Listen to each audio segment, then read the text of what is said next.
L'amour de Dieu. Comment être reconnaissant envers Dieu pour son amour? Le premier acte de reconnaissance, que quelqu'un peut exprimer, est d'aimer Dieu en retour. Mais, il y a une question très grande et intéressante, comment aimer Dieu? Jésus a insisté sur le fait d'aimer Dieu de tout ton cœur, de toute ton âme, et de toute ta pensée. Comment aimer Dieu de tout son cœur? Le cœur est généralement désigné pour être dépourvu de raison ou pour avoir des raisons que la raison elle-même ignore. L'idée d'aimer Dieu de tout son cœur est en effet quelque chose peu paradoxal. C'est en effet d'aimer Dieu d'un amour qu'on ne peut pas expliquer, d'un amour sans raison, sans aucune compréhension, sans aucune cause et sans aucun but.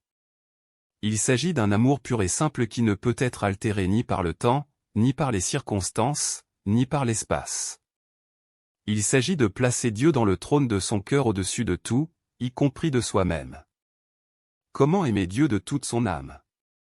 L'âme est désignée pour être un personnage d'attachement, l'état d'innocence de soi-même, une version pure de l'être humain sans défense personnelle, et exposée à toutes les conséquences des bêtises de l'être humain.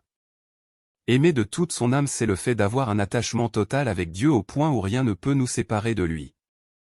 Ni la tribulation, ou l'angoisse, ou la persécution, ou la faim, ou la nudité, ou le péril, ou l'épée. Ni même la mort ou la vie ne peut séparer de Dieu celui qui l'a aimé de toute son âme. Comment aimer Dieu de toute sa pensée? La pensée est le centre des imaginations, des rêves et des projets. L'idée d'aimer de toute sa pensée apparaît un peu absurde et inimaginable. Car, la pensée est généralement source de contradictions internes. En fait, aimer Dieu de toute sa pensée ne doit pas être vu comme le cœur ou l'âme. C'est en effet l'objet de notre pensée, qui doit se diriger vers Dieu, comme l'apôtre Paul l'a décrit aux Philippiens. Au reste, frères, que tout ce qui est vrai, tout ce qui est honorable, tout ce qui est juste, tout ce qui est pur, tout ce qui est aimable, tout ce qui mérite l'approbation. Ce qui est vertueux et digne de louange, soit l'objet de vos pensées. Il s'agit d'occuper totalement sa pensée avec Dieu de sorte qu'aucun autre ne vienne prendre une place. Aimer Dieu de tout son cœur, de tout son âme, de toute sa pensée est en effet quelque chose que seulement le Saint-Esprit de Dieu peut accomplir en nous.